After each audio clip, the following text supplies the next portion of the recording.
السلام علیکم ناظرین، میں ہوں ڈاکٹر مسعود پرویز۔ آج 4-5 چھوٹے چھوٹے ٹاپکس ہیں جو کہ ایک ہی ویڈیو میں ڈسکس کرنے ہیں۔ سب سے پہلے تو یہ ہے کہ ہمارا جو سب سے سکسیسفل بزنس نیم آئل کا تھا وہ الحمدللہ ایکسپورٹ ہونا شروع ہو گیا۔ تو اس میں تقریباً کوئی 145 یعنی تقریباً 150 لگا لیں کہ لوگوں کو روزگار ملا ہے، اور وہ اب نیم آئل کی پروڈکشن بھی کر رہے ہیں، اس کی پیکنگ، اور ود ان دا کنٹری اور ابراڈ ہر جگہ پہ اب یہ ایک بزنس بن گیا ہے۔ میرے سے پہلے تو میرے نالج میں نہیں ہے کہ کوئی ایسا بندہ کو کر رہا تھا، آپ کے نالج میں ہے تو بتا دیں۔ ویسے میرا نہیں خیال کہ کوئی اور بندہ نیم آئل پہلے پاکستان میں پروڈیوس کر رہا تھا۔ انڈیا تو بہت آگے تھا لیکن پاکستان بہت پیچھے تھا۔ اچھا، اس کے بعد دوسری جو ہماری سکسیس سٹوری ہے وہ ہے کیٹو آٹے کی۔ یہ میں وہ بتا رہا ہوں جو اس سال ہم نے کی، اور کیٹو آٹا میرے سے پہلے جو ہے میں نے نہیں دیکھا کہ کہیں یہ ایزیلی اویلیبل ہو۔ اب ہم تو تقریباً پورے پاکستان میں ڈیلیوری دے رہے ہیں، اور اس سے واضح فرق آتا ہے کہ شوگر کے پیشنٹ کو انسولین لگانے کی بھی ضرورت نہیں پیش آتی بعض اوقات، اور بعض اوقات گولی چھوٹ ہی جاتی ہے۔ تو اس لیے جو ہے میں خود بھی یہ خیر استعمال کر رہا ہوں۔ تیسرا ہمارا جو سکسیسفل سٹوری ہے وہ ہے ونڈ پاور کی۔ ونڈ پاور کی مینوفیکچرنگ بڑے لیول پہ شروع کر دی ہے۔ یہ سندھ بلوچستان اور کلر کار کے لوگوں کے لیے، اور اس کی جو ہے انشاءاللہ بہت جلد ایک ویڈیو جو ہے چھوٹے سائز کا جو ہے ونڈ پاور کلر کار میں لگا کے، تو اس کی ویڈیو، اس پہ پنکھے ونکھے اور لائٹیں جلا کے آپ کو انشاءاللہ دکھائیں گے، اور اس کی بکنگ بھی جاری ہے۔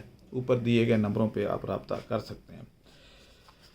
اس کے بعد جو ہے اجتماعی بکری فارم میں تقریباً کوئی 15 کے قریب پارٹیسپینٹ آ چکے ہیں، جنہوں نے کوئی 10 کے قریب آن دا ایوریج بکریاں اور بکرے ڈالے ہیں، اور ان کی ہم کوشش یہ کر رہے ہیں کہ وہ بکریاں لیں جو ابھی پریگننٹ نہیں ہیں، ابھی پریگننٹ ہوں، یعنی اگلے مہینے نومبر میں ہوں، تاکہ ان کے بچے جو ہیں وہ مارچ یا اس کے بعد آئیں، تک گرمی آ چکی ہوں۔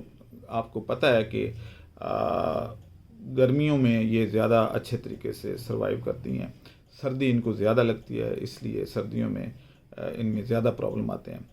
تو بکریاں جو ہے وہ بڑے سائز کی لے کے اب ان کی بریڈنگ کروا رہے ہیں، کراسنگ کروا رہے ہیں، تو انشاءاللہ جلد ہی آپ کو یہ خوشخبری دے دیں۔ اچھا، یہاں پہ ایک سوال بھی تھا اور ایک اعلان بھی تھا۔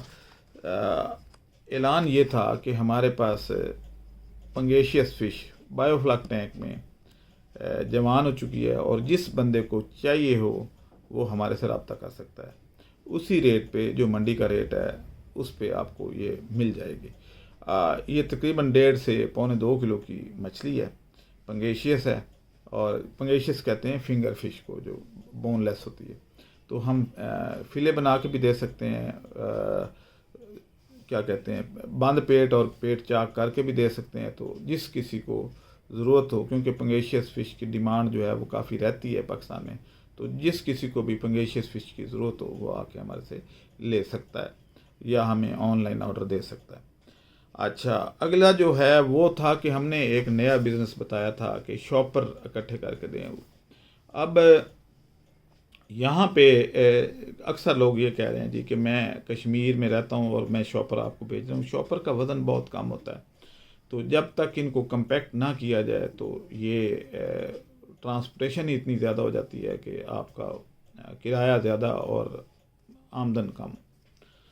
تو اس لیے ہم نے سوچا ہے کہ آپ لوگوں کو یہ ٹیکنالوجی دے دی جائے کہ آپ اپنے علاقے میں اس سے پیٹرول بھی نکال سکیں۔ آپ میں کوئی اگر کیمیکل انجینئر ہے تو وہ اس کو آرام سے کر سکتا ہے، اگر کیمیکل انجینئر نہیں بھی ہے تو تھوڑا بہت اگر نالج رکھتا ہے کیمسٹری کی تو وہ اس کو کر سکتا ہے۔ اس کو کرنا یہ ہوتا ہے کہ تجرباتی طور پہ میں آپ کو سمجھا رہا ہوں کہ اگر آپ ایک پریشر کوکر میں شاپر ڈال دیں اور اس کو نیچے سے آگ لگائیں، شرط یہ ہے کہ ہوا اندر نہیں جانی چاہیے، تو اندر سے یہ میلٹ ہوگا اور اس میں سے جو پیٹرول ہوگا وہ اڑ کے تو دوسری سائڈ پہ اکٹھا ہو جائے گا، اور ادھر جو ہے وہ اس کی ایش رہ جائے گی۔ ایش کہتے ہیں کہ جو اس میں سالٹ ڈالے جاتے ہیں جیسے کیلشیم وغیرہ باقی چیزیں۔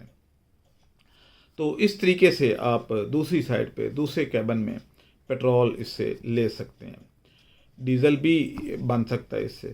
تو اس طریقے سے آپ اس کو فیول کے طور پہ اس پیٹرول کو استعمال کر سکتے ہیں۔ وہ چولہوں میں بھی استعمال ہو سکتا ہے، وہ گاڑیوں میں دوبارہ ریفائن کرنا پڑے گا، لیکن یہ ہے کہ چولہوں میں اور ادھر ادھر جلانے کے لیے وہ ایزیلی استعمال ہو سکتا ہے۔ اب اس میں ایک پولیوشن، لوگ کہیں گے جی پولیوشن تو نہیں، اس میں سے کوئی ایسی گیس نہیں نکلتی کیونکہ بند ہے، باہر تو جانا ہی نہیں ہے، تو وہ پیٹرول جو ہے وہی پیٹرولیم پروڈکٹ ہی نکلتی ہے، یا وہ کیلشیم یا ایش کنٹینٹس جو ہیں وہی نکلتے ہیں۔ تو آپ پولیوشن کو بڑھا نہیں رہے بلکہ اس کو ختم کر رہے ہیں۔ یہ تجربہ آپ اپنے گھر میں کر کے بھی دیکھ سکتے ہیں، اور مجھے ضرور بتائیے گا کہ آپ کا تجربہ کیسا رہا، یا میں نے جو آپ کو بتایا کیا اس میں افادیت ہے یا نہیں ہے، کیونکہ یہ جب کام ہوگا تو پھر پورے ملک میں کم از کم آلودگی ختم ہو جائے گی۔ جو شاپر اڑتے پھر رہے ہیں، کیونکہ شاپر ڈیکمپوز نہیں ہوتے، بہت عرصہ صدیاں لگ جاتی ہیں ان کو پراپرلی ڈیکمپوز ہونے میں، تو اس طریقے سے آپ اس کو ری یوز کر سکتے ہیں اور اس سے ویلیویبل فیول بنا سکتے ہیں۔ اچھا، یہاں پہ ایک اور ہے کہ یہاں پہ کامیابیاں آتی ہیں تو وہاں پہ آپ کو پتہ ہے کہ ہمارے جو ملک کے نام نہاد وہ ہوتے ہیں، کیا کہتے ہیں، حکیم اور اس طرح کے لوگ، یہ آپ کی مخالفت میں آ جاتے ہیں، حاسدین، سوری میں یہ کہہ دوں کہ حاسدین سامنے آ جاتے ہیں، خود کچھ کرنا نہیں ہوتا اور اگلے کو کرنے دیتے۔ اس کو کہتے ہیں نہ کھیڈیں گے نہ کھیڈن دیں گے، کہ خود نہ کام کریں گے نہ کرنے دیں گے۔ تو ہمارے ہاں کیونکہ ایسے لوگوں کی بھرمار ہے، تو مجھے پتہ ہے کہ ابھی یہ شاپر والی ویڈیو پہ اور باقی چیزوں پہ لوگوں نے کمنٹس میں کہیں گے کہ نہیں، یہ کیسے ہو گیا، کبھی یہ بایو فلاک بناتا ہے، کبھی یہ بکری فارم بناتا ہے، کبھی کچھ کبھی کچھ کبھی کچھ۔ تو کیونکہ ان کی ذہنی کیپیسٹی ہی نہیں ہے، یہ اس سے آگے سوچ ہی نہیں سکتے کہ ایک آدمی کتنے کام کر سکتا ہے۔ یہ لمیٹڈ سی سوچ کے مالک ہوتے ہیں، صبح ناشتہ کیا، دکان پہ گئے، 4 چیزیں بیچیں اور واپس آ گئے، اور کئی تو اس قابل بھی نہیں ہے، گئے اور دائیں بائیں سے سگریٹ مانگ کے پی کے کسی نہر کے کنارے یا کسی درخت کے نیچے 4-5 سوٹے لگائے اور واپس آ گئے۔ اس سے زیادہ تو کیلیبر ہے ہی نہیں ہماری عوام کا۔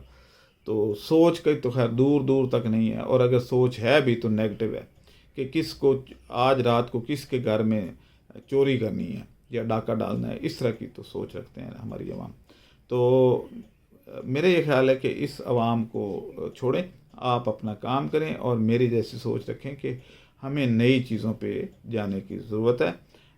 پرانی سوچ جو ہے اس کو چھوڑ دیں، اور اگر آپ کو خود کچھ پرابلم ہو رہی ہے تو میرے سے کنسلٹ کر سکتے ہیں۔ اب یہ ونڈ پاور کا جو پروجیکٹ ہے یہ بہت وائبل ہونے والا ہے، بہت فیزیبل ہونے والا ہے، اور اسی طریقے سے میں نے ایک آپ کو بتایا تھا کہ گدھے سے یا بیل سے آپ بجلی پیدا کر سکتے ہیں۔ میں تو اس سے پہلے چارہ کاٹتا تھا، اب اس سے 1 کلو واٹ تک کی بجلی، پورا 1 کلو واٹ تو نہیں آ رہا، تھوڑا کم ہے، لیکن بجلی تو بن گئی نا۔ 4-5 LED لائٹس اور پنکھے چل سکتے ہیں۔ تو میرا یہ خیال ہے کہ دیہاتوں میں کھپت اس سے زیادہ ہے بھی نہیں، کیونکہ وہاں پہ ایئر کنڈیشنر اور وہ چیزیں تو ہیں نہیں، تو ان کے لیے تو یہ پھر بھی بہت بڑی نعمت ہے کہ اس طریقے سے بجلی پیدا ہو جائے۔ آپ کے اگر کوئی سوالات ہوں تو ضرور مجھے کیا کیجیے، اور میرے چینل کو ضرور سبسکرائب کیجیے گا۔ میں ویسے اکثر یہ نہیں کہتا، لیکن آج اس لیے کہہ رہا ہوں کہ لوگوں تک میری ویڈیو شیئر بھی کیا کریں اور خود بھی اس کو سبسکرائب کر لیں، تاکہ میری ہر آنے والی ویڈیو آپ تک جلد از جلد پہنچ جائے اور آپ کوئی کاروبار اس میں سے دیکھ کے کر سکیں اور اپنے پاؤں پہ کھڑے ہو سکیں۔